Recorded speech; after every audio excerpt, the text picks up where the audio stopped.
ADN Podcast. ADN Podcast. Voces con contenido. Hay conversaciones que alivian y sanan. Salud mental en Ciudadano ADN. Un espacio de conversación con especialistas para ayudarte a mejorar tu bienestar emocional. Con Sandra Ceballos y Cristian Arcos. Nuestro lunes de salud mental hoy día tiene un cariz especial, porque usualmente hablamos de temas que nos pueden afectar de manera personal, individual o como familia, pero hoy queremos hablar de lo que nos está pasando como sociedad. El hecho de lo que ocurrió en Argentina el día miércoles en la noche, tras el partido de la Universidad de Chile con Independiente, partido que por supuesto no terminó, es grave, nos hace pensar, y no solo en la sociedad argentina, porque aquí en Chile también ha pasado. Ha habido situaciones de violencia y también no nos hace pensar solo en los estadios, nos hace pensar en el día a día. Esa jornada nos llegaron muchas reflexiones de ustedes, de nuestros ciudadanos, que nos decían y nos contaban casos, por ejemplo, el de alguien que iba manejando y de pronto se le atravesó a alguien y frenó y esperó, y ese alguien que se atravesó más encima se bajó el vidrio y se puso a insultar. Y él miró para atrás y venían dos niñitos sentados. Entonces uno dice, chuta, si reaccionamos así frente a nuestros hijos, no tendremos mucho futuro, al parecer. ¿Qué pasa con la violencia? ¿Cómo la estamos encabezando como sociedad? A partir de esto que ocurrió en los estadios, lo queremos conversar hoy día con el académico del Departamento de Sociología de la Universidad de Chile, el profesor Rodrigo Figueroa. ¿Cómo está, Rodrigo? Bienvenido. ¿Todo muy bien? Hola, Rodrigo, ¿qué tal? Gracias por venir. No, gracias a ustedes por la invitación. Rodrigo, ¿es percepción nuestra, a partir de lo que se ha dicho de las encuestas de victimización, que hay mucha más violencia hoy en día, o es una realidad que no podemos negar? No, yo creo que más bien la violencia tiene rasgos muy sui generis, son muy nuevos, ¿no? Yo diría hace unos 10 años que venimos con este tipo de violencia que tú bien describías al comienzo. Hemos sabido de casos en una esquina, una discusión, un choque, y terminamos con un apuñalado, con un muerto. Hace un tiempo atrás alguien se retrocedió en su auto, chocó y hubo un conflicto. Tenemos post pandemia la violencia en los liceos, en los colegios era muy fuerte. Y bueno, lo que ha pasado en los estadios durante los últimos 30 años yo también ha ido variando en el tiempo. Es una violencia que yo diría, la califico de una sociedad chora. Esta idea de la esquina que había antes, donde estaban los choros, que se manifestaban lanzándose como rayos con las manos y chistando los dedos. Esa violencia, que es una violencia más micro, no es estructural, no es necesariamente política, no es necesariamente organizada. Esa violencia yo diría que es muy transversal a la sociedad chilena de los últimos 10 años. Y denota un problema fundamental, que es la debilidad de una moral social. Es decir, no tenemos mediaciones para resolución de conflictos a nivel micro que no sea la violencia, ¿no? Problemas en los vecindarios, problemas en los colegios, problemas en la esquina, problemas en un centro comercial, en un restaurante, ¿no? Entonces esas mediaciones, que son mediaciones de un tejido social que debería ser sólido, que debería ser de calidad, denotan completamente lo contrario. Es un tipo de sociedad donde nuestros vínculos sociales no tienen un tipo de mediación. No me refiero solamente a normas, sino que también a un tipo de moral social, a un tipo de densidad que nos permita regularnos en esos momentos de conflicto. ¿Por qué crees, Rodrigo, que hemos perdido ese tejido, esa mediación, que me parece súper interesante? No estamos hablando del tema de justicia, de administrativo, sino que la relación nuestra. Y efectivamente, como que ese punto medio, o esos puntos medios, porque son varios, como que sí, efectivamente, como que no hemos saltado, ¿no? ¿Por qué crees que pasa eso? Estructuralmente, hay varios estudios ya en la sociedad chilena, de un punto de vista más bien sociológico, con un impacto en el área de nuestro bienestar de salud emocional, salud mental, que los procesos de individualización de las últimas décadas tendieron a eliminar o debilitar aquellos patrones sociales o elementos socioculturales, intangibles, que permitían tener una reciprocidad con el otro. Y esa eliminación, ese borrado, de entender al otro como un enemigo, como un competidor, como finalmente alguien que va de alguna manera a alcanzar esos recursos que están en disputa en una sociedad muy competitiva, terminó generando una fragmentación social muy importante, ¿no? Que se produce o se manifiesta como malestar, como desconfianza. Hay una erosión de la confianza en los tejidos sociales muy importante.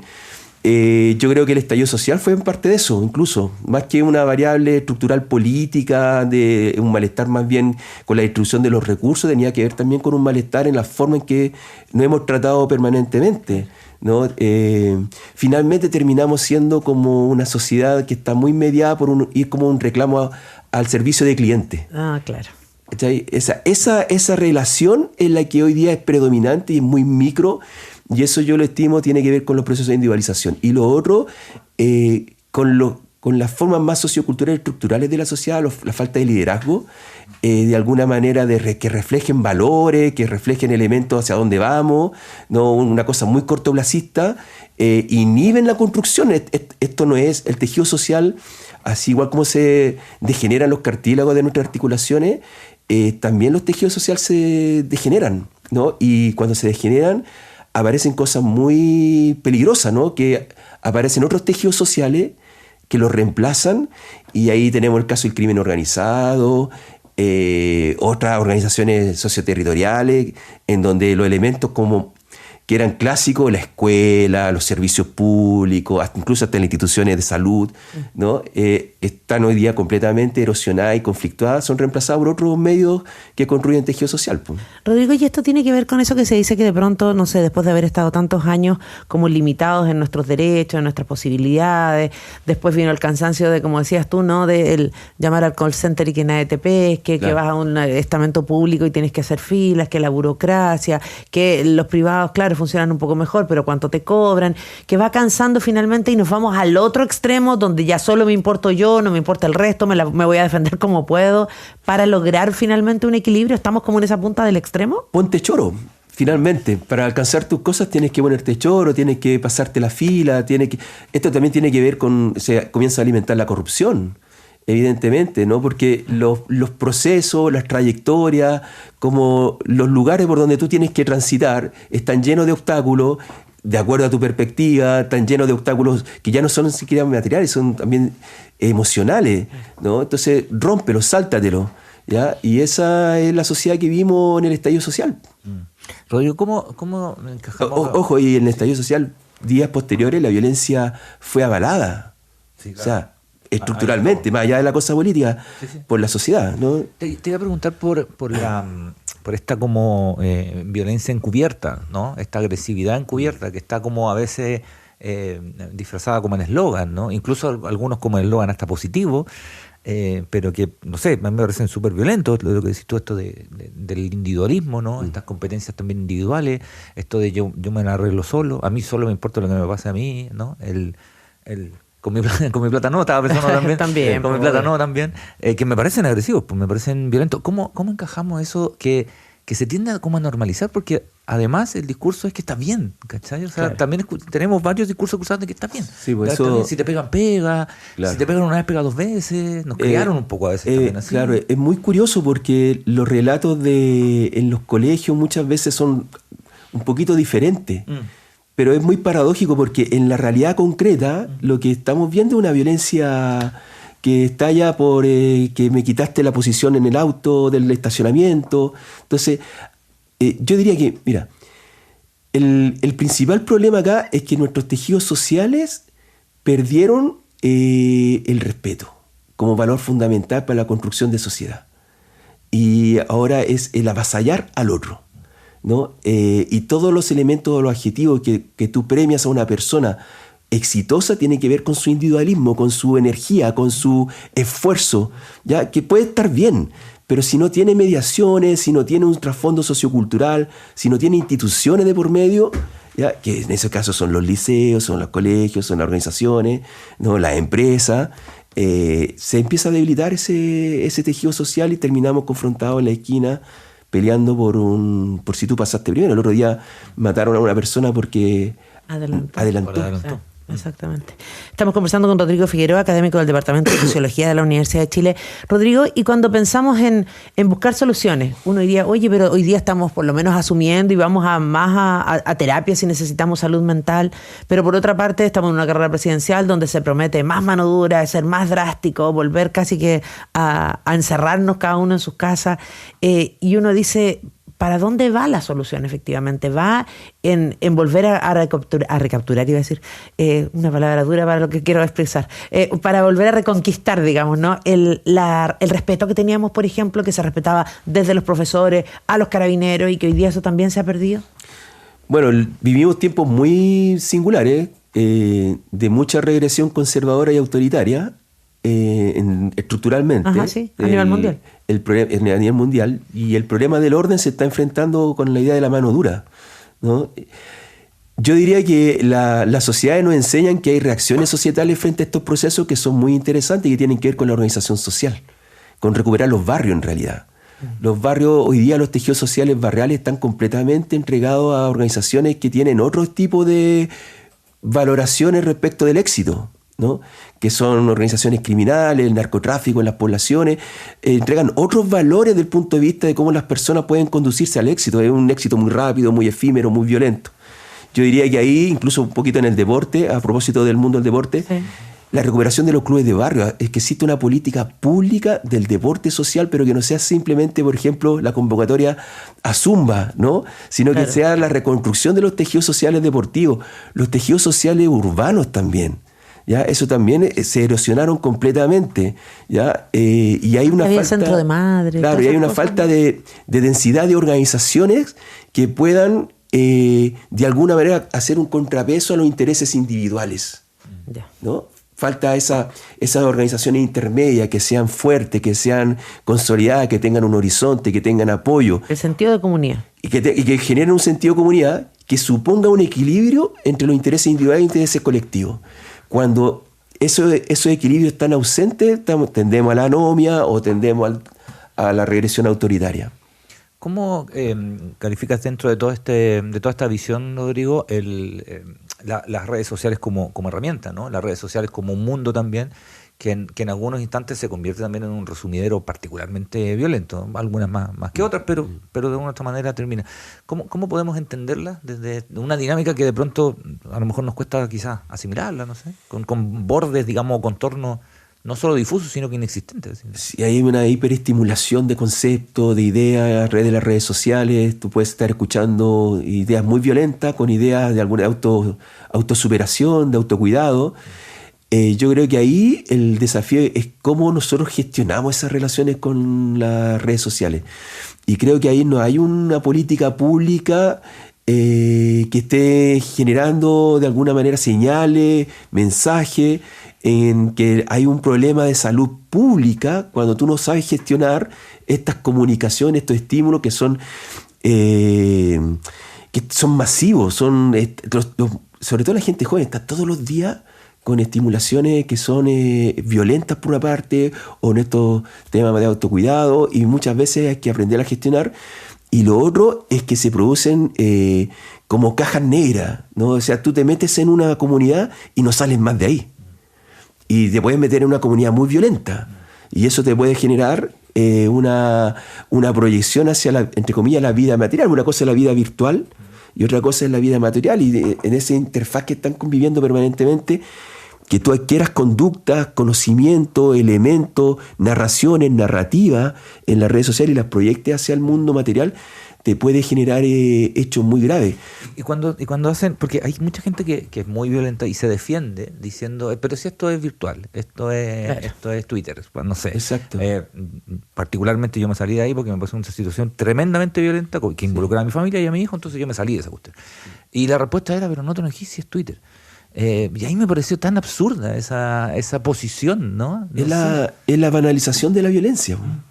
Es la banalización, es terminándola como normalizándola, que no te importa, que es un espacio que como especie de espacio que está paralelo a la vida real, y tenemos todos los días proyecciones. Hay un elemento bien interesante que tiene que ver cómo las redes sociales están reconstruyendo la historia de violencia de nuestra sociedad. Y eso es bien potente desde el punto de vista de una preocupación intelectual y académica, porque hoy día hay narraciones respecto de lo que pasó hace 40, 50, 60 años que están siendo construidas en las redes sociales, que son narraciones que van posicionando a las juventudes de un modo totalmente distinto a cómo nosotros la entendimos una vez que salimos de la dictadura. No sé si recuerdan el caso del profesor hace un tiempo atrás en un colegio de Quilpué, creo que fue, sí, que se pone a discutir con... y le grita a la chica. Le grita. Sí. ¿Ya? Y eso no me cabe la menor duda que fue alimentado por visualización a través de redes sociales. No por libros, sino por haber visualizaciones, contextualizaciones de lo que pasó hace 40, 50, 60 años a través de redes sociales. Ese también es un tremendo desafío porque hay mucho odio en las redes sociales. Sí. No, y ahí lamentablemente es odio para todos lados, de todos los lados, y a veces lo curioso es que cuando uno era chiquitito le decían hay que tomarse las cosas porque donde quien vienen. Y en este caso uno a veces ni siquiera sabe quién es la otra persona, Totalmente. pero inevitablemente uno es ser humano, ¿no? Y si te están insultando, te están amenazando, están denostando, uno reacciona. El problema es cómo manejar esa reacción, porque recién nos hablaba, por ejemplo, del fútbol de barrio, ¿no? Del deporte de barrio, y precisamente nuestro corresponsal en el Biobío Nico Medina había mandado una riña de fútbol amateur en San Pedro de la Paz que terminó en balacera. Entonces uno dice, hoy día la delincuencia, ¿no? El crimen organizado está en todas partes y opera con violencia. Entonces todos estamos siendo violentos por acción o por reacción. Eso es muy interesante porque la proyección de los barras bravas, la forma de organización, a mí también que participo en el mundo del deporte, la he visto en el fútbol rural. O sea, las pancartas, los bombos, los extintores, las consignas, ¿ya? Una reproducción de un tipo de forma de alentar y forma de entender al otro que no tiene mediación. El otro es un enemigo. Tal cual. No hay mediación, no hay mediación alguna. Por eso, no sé, independientemente de cuál vaya a ser después de la investigación, lo que originó, un caso multifactorial, lo que pasó en la semana pasada en Buenos Aires, pero que te quiten un lienzo y que eso genere una reacción violenta, es una ritualización de algo que ya no tiene mediación de normativa y de tejido social, cultural.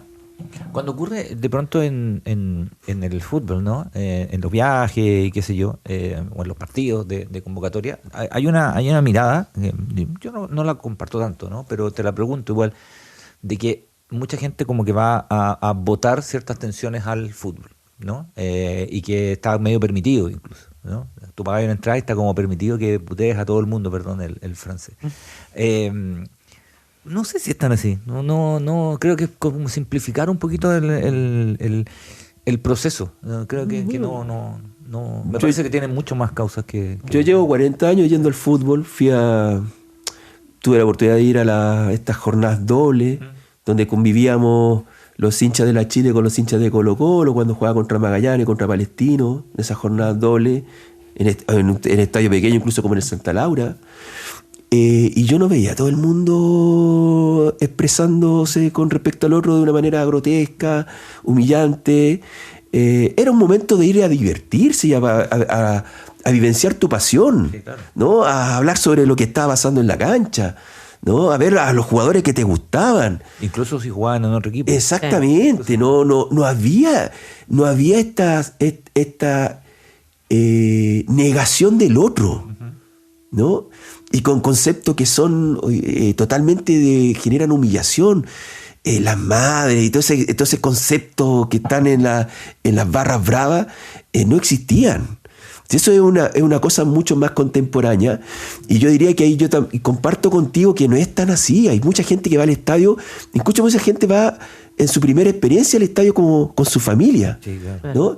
Y por lo tanto ahí yo no estoy de acuerdo con esa afirmación que tú bien señalas, y tampoco estoy de acuerdo con que el problema de los estadios, el problema de la violencia es un problema puramente jurídico y normativo. Totalmente de acuerdo. ¿No? O sea, que acá hay un problema de qué significa ir al estadio, ¿ya? Y qué significa ir al estadio, lamentablemente, hoy por hoy lo definen unos pocos. La minoría de los que van al estadio. Sí, es verdad eso. Y se agenda y se organiza, lo hemos hablado 1000 veces, se organiza y se programa en relación a esa minoría.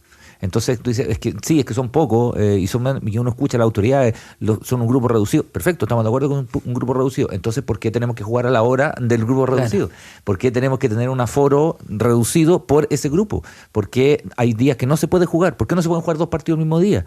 Porque estáis pescando ese grupo reducido. Entonces ahí efectivamente hay una cosa de una vuelta, digamos, que es bien contradictoria. Exacto. Y además te genera un mensaje a la sociedad, porque el fútbol profesional es una actividad que irradia hacia otro espacio, porque en los espacios populares comienzan a imitar muchas de las cosas que pasan en el fútbol profesional.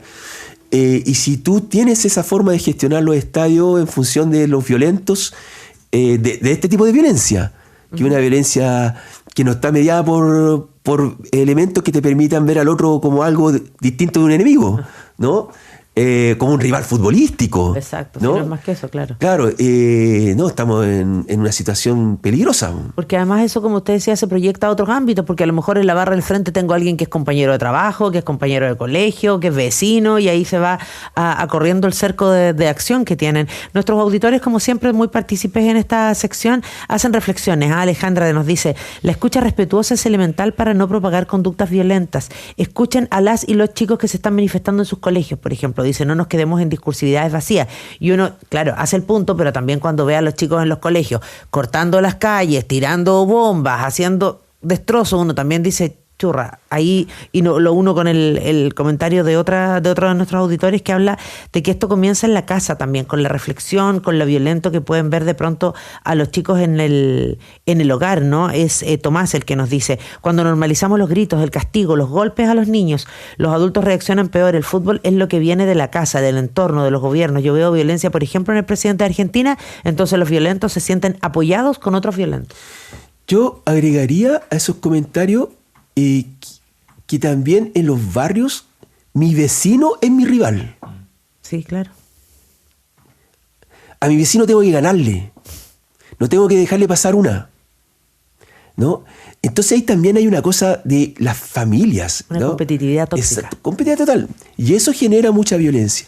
Y yo diría, con mi experiencia en la universidad con respecto a la violencia, que es una violencia yo diría más sociopolítica, también es una violencia sociopolítica que se ha ido achorando, que ha ido perdiendo organicidad. Es decir, ya no hay organizaciones políticas fuertes, ¿no? Que puedan encauzar los intereses colectivos y representarlos frente a las autoridades, frente a las instituciones. Vivimos de piños, vivimos de agrupaciones muy pequeñas, ¿ya? Y esas agrupaciones pequeñas son muy radicales, son al mismo tiempo demasiado violentas, que tienen poco... Se pide mucha interlocución, mucha escucha, pero esas organizaciones tienen poca interlocución, poca capacidad de diálogo. Claro. Poca vocería, de hecho. Dependen de la Molotov. Exacto. O sea, es una cosa... No, aquí también hay que desromantizar todo esto, porque la romantización de todos estos procesos ha significado muchas veces perder el foco de lo realmente que está pasando y cómo abordarlo. Esto no quiere... No quiere, uno no puede negar los problemas que tenemos como sociedad, claro, pero tampoco los podemos resolver de una forma que no sea a través del diálogo, a través de la construcción de intereses colectivos que sean fuertes, que puedan de alguna manera encauzar los intereses individuales, ¿no? Ese es un déficit de la sociedad chilena muy evidente. Y otra cosa que decía es que no es una violencia, son distintos tipos de violencia. Claro, claro. Fíjate que Rodrigo Eduardo Leighton manda un mensaje bastante largo y quiero agregarle una cosita aparte de lo que dice Eduardo, y muchas gracias a la gente que nos está escribiendo. Nos dice, las municipalidades usan esos espacios para concesionar a privados, dice. Se ven lindas las canchas, pero hay que pagar. En otros espacios usan espacios deportivos como moneda de cambio. Ejemplo, junto al Metro Pedreros había una cancha que se la pasaron a una iglesia y a otro lugar para hacer un jardín infantil, entre comillas. El jardín hoy es una casa de mal vivir para gente en situación de calle. Yo tengo familia que vive ahí y es totalmente cierto, sí, lo que dice Eduardo. Viví ahí muchos años y además parte de mi familia sigue viviendo ahí. Cancha gratis, eso ya no existe. Eso también destruye el tejido social. Y ahí lo quería agregar, lo que dice Eduardo, el tema del espacio público, ¿no? Del espacio público que cabe menos, digamos, ¿no? O sea, lo que dice Eduardo es la síntesis del abandono del Estado de su responsabilidad pública en los territorios.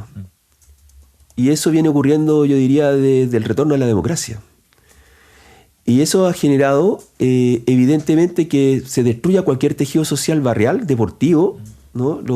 Hoy día las ligas amateur en el mundo del fútbol barrial están en decadencia, están siendo reemplazadas por otro tipo de ligas donde las personas pagan, todo se paga. Hoy día todo es plata. Todo se paga. Sí. Y ahí también yo apunto a un hecho, lo conversaba con otro colega hace un par de meses atrás, a propósito de los problemas que tenemos como sociedad en función de la violencia, que las instituciones públicas que generaban valores, generaban carácter, ¿no? Esa forma en que tenemos que relacionarnos con lo público, han ido debilitándose. Y una de ellas es la municipalidad. Los gobiernos locales. Los gobiernos locales terminaron siendo finalmente gestores de espectáculos, ¿no? Pero transmitiendo pocos valores. Los hospitales públicos terminaron siendo sobrepasados por toda la complejidad de las últimas décadas. Los liceos, ¿no? Que era donde se formaba el carácter de esa comunidad, los liceos de las comunas, ¿no? Donde se formaban las personas de alguna manera que después iban a liderar. Esas instituciones, que son instituciones modernizadoras desde el punto de vista de los valores, están completamente debilitadas en el espacio social y en el Chile de los últimos 40 años. Fueron reemplazadas por el mundo privado, no me cabe la menor duda. Estamos conversando con Rodrigo Figueroa, académico del Departamento de Sociología de la Universidad de Chile, a propósito de la violencia que tú decías, Rodrigo. No solo violencia física, de pronto nos quedamos porque, claro, son los hechos más graves, que termina una persona muerta o termina una persona gravemente herida o lesionada, pero en el día a día esa violencia también está, por ejemplo, como lo mencionábamos, en las redes sociales, en el comentario crítico, pero sin ningún tipo de filtro, ¿no? Aquí también hay una auditora que recuerda, por ejemplo, Emilia, desde San Antonio, dice un caso de un comediante que se burló de Sammy Reyes y de Emilia Dides. Dice, Sammy se puso furioso con él y respondió mal. Todos contra Sammy. Sin embargo, ¿por qué el comediante tiene que reírse de su pareja? No todo es humor. Y ahí uno dice aquí también, Lee nos dice, ojo, que hay ciertos medios de comunicación incluso que normalizan esa violencia verbal con titulares como lo destrozó, barrió el piso. Sí. Y yo agregaría que en el proceso de regresión autoritaria o desde el punto de vista más conservador que estamos viviendo, hay programas que hace 10 años no se emitían y hoy día se están emitiendo. Ah, claro. Y en esos programas volvimos con reírse del otro de una manera que tenía que ver con la forma de su cuerpo, con sus ademanes, su gesto, ¿no? Después también fuimos madurando respecto de la funa. La funa también fue una práctica que avalamos durante un par de décadas y hoy día hemos ido siendo muy conscientes de los efectos que genera una funa, sobre todo cuando está mal encauzada, ¿no? Lo que pasó con este caso de Sammy Reyes, ¿no? Y Emilia Díez y el pastor Rocha, creo que no tiene justificación. Eso es un mal chiste. Claro. De hecho, el propio Sammy después como que hizo una transmisión como riéndose, burlando de que no le molestaban los comentarios negativos, y al final tuvo que desactivar los comentarios porque se llenó de comentarios. Es un mal chiste, pero claro, también hubo un tiempo en que no podíamos decir nada. Entonces, hay ese proceso de acomodo que hablábamos un rato, que el equilibrio entre mi expresión individual y los intereses colectivos de la sociedad. Yo creo que también ahí el déficit de la política en general, de la política chilena en general, es que ha sido incapaz de colocar elementos colectivos que generen un horizonte común. Pueden haber diferencias, pero un horizonte común hacia dónde vamos, ¿no? La clase política ha estado muy al debe y está muy violenta. Tal cual. Muy violenta. Súper violenta. Pensaba en el sentido de autoridad, ¿no? En el sentido de autoridad. No lo veo desde el sentido de esta cosa draconiana, ¿no? Del sentido de autoridad, pero sí el sentido como de respeto, ¿no? Que de pronto, y no quiero como romantizar tampoco lo anterior, pero uno era chico y la profe era la profe. No, bajo ningún aspecto se te ocurría faltarle el respeto a la profesora o al profesor, pero bajo ningún aspecto, porque tenía un rol de autoridad sin que fueran autoritarios, ¿no? O sea, me refiero.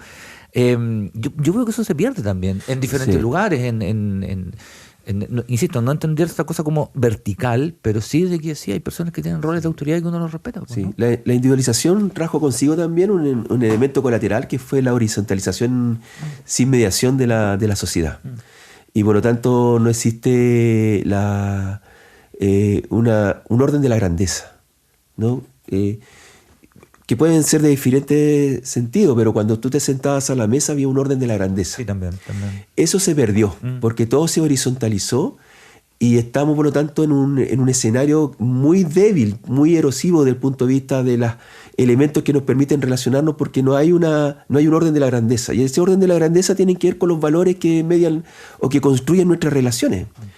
Evidentemente la autoridad no era una autoridad que nosotros asociábamos a una autoridad draconiana o dictatorial, sino la autoridad de alguien que tiene experiencia, ¿no?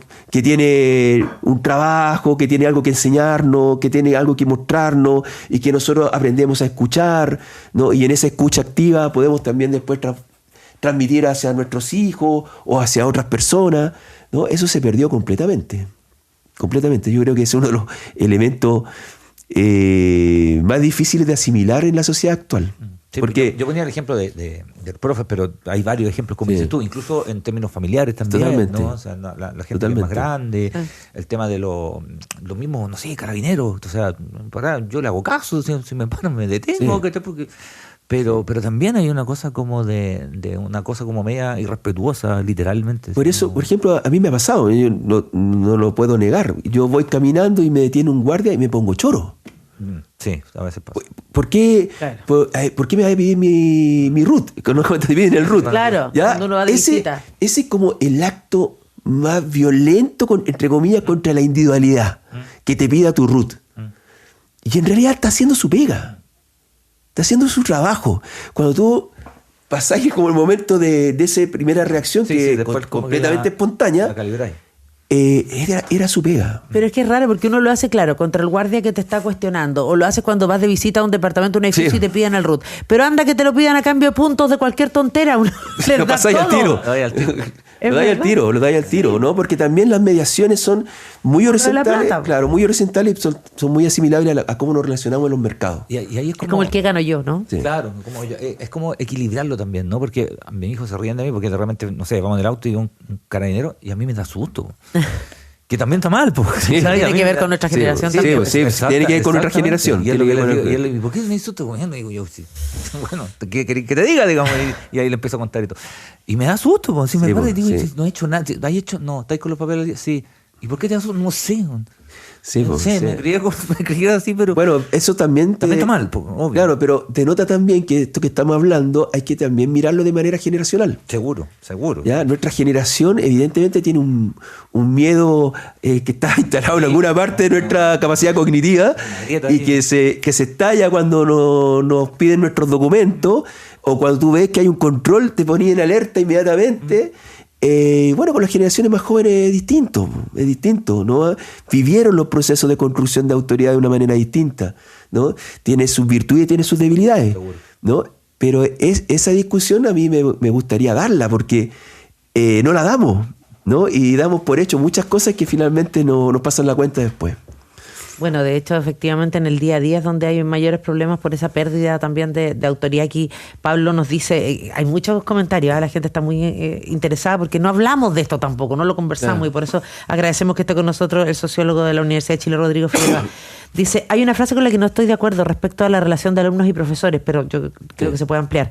El respeto se tiene que ganar, refiriéndose a los profesores, de parte de algunos apoderados. Dice, no estoy de acuerdo porque existe un respeto hacia la investidura. Solo por el hecho de ser profesor hay un respeto automático y eso lo hemos perdido. Dice, si luego el profe atropella derechos, etcétera, tiene que ir a instancias superiores, pero no existe un margen en que el profe pueda luchar por obtener el respeto. Ahí hay otro gran tema. Las familias, como horizontalizamos mucho las relaciones, finalmente le quitamos la autoridad al profesor o profesora. Sí. Las familias comenzaron a tener más incidencia en el establecimiento educativo. Claro. ¿No? De hecho, aparece ahora, hay un fenómeno de padres en la universidad que le llaman el padre helicóptero. Nos han comentado aquí psicólogos que los van a dejar a los niños. Lo van a dejar, lo van a compartir, ¿cachai? Ese proceso tiene como elemento para mí llamativo es que se borran las fronteras, ¿no? De las responsabilidades de las organizaciones. La familia es una organización muy importante, pero tiene un cierto límite en su incidencia en el ámbito del mundo educativo, porque allí el liceo, la institución, es otra institución. Exactamente. Entonces, esos límites hoy día están completamente borrados y yo veo al profesor como si fuera yo soy un cliente realmente. Entonces voy al servicio al cliente y le pongo una denuncia al profesor. Para eso estoy pagando y esas cosas. ¿No? Y esta idea, no, tiene que ganárselo. Claro. No, tiene que... Ese punto lo hemos conversado otras veces, que es una frase súper común. Sí, pues tiene que ganárselo. De que el respeto se gana. No, que el respeto se gana. Y uno dice, pero, o sea, por lo menos a mí me decían, ya, pero si yo me cruzo con alguien de acá afuera, yo lo respeto y no lo conozco. No po. tiene que ganarse. No tiene que ganarse. Uno tiene que respetar al otro como individuo, ¿no? Se Como puede persona. perder, evidentemente, y Exactamente. cosas así. Ya, eso es otra cosa.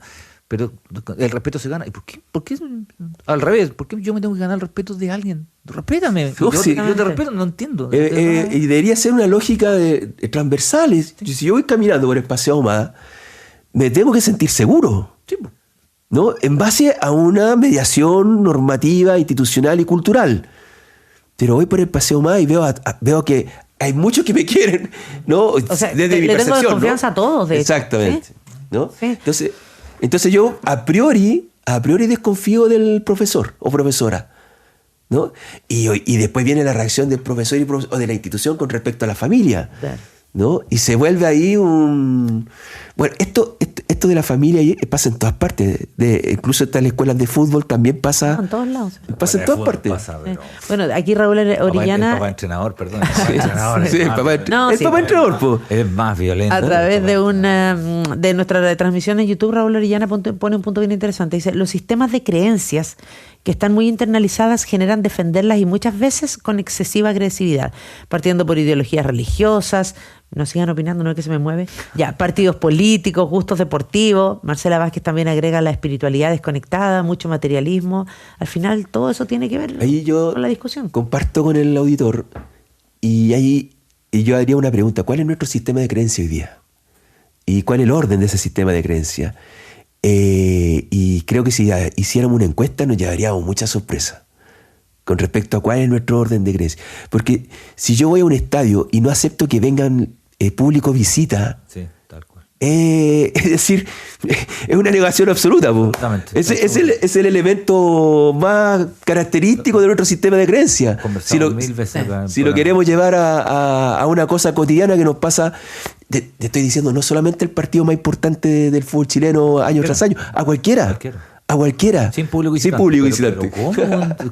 ¿Cómo? Pero mira qué interesante, Juan también dice, que nos pregunta a nosotros, cuando la sociedad está en decadencia, por el motivo que sea, ¿cuál es la solución para ustedes? Para mí, un sistema que ponga orden sin pensar en que lo van a llevar al juicio por los tolerantes que alimentaron y justifican la falta de respeto. Bueno, lo que está diciendo nuestro auditor es la política que se va a definir ahora en diciembre. Eso La es. elección presidencial, claro. Eso es, pues, esa es una postura. Claro, pero me parece que es como igual extremar un poco, decir que hay que ponerle mano dura a todo y que los otros están tolerando la justicia y por eso también quieren con mano ancha hacer justicia. Yo creo que tenemos que volver, insisto, a buscar ese punto de equilibrio que tiene que ver con que, claro, totalmente. no se trata que voy a aguantar con qué cosa, no totalmente. se trata que voy a aguantar la falta de respeto, pero tampoco se trata de que voy a dictar que la gente va a caminar por la calle como con esas cuestiones que usan los caballos. Nosotros somos una sociedad que ha aprendido ya muchas veces que esa idea del uso de la fuerza es una cosa muy desafiante para las organizaciones que usan la fuerza. Claro, no todo es blanco y negro finalmente. Y porque se les pasa la mano. Exacto, o sea, lo hemos visto. Se les pasa la mano.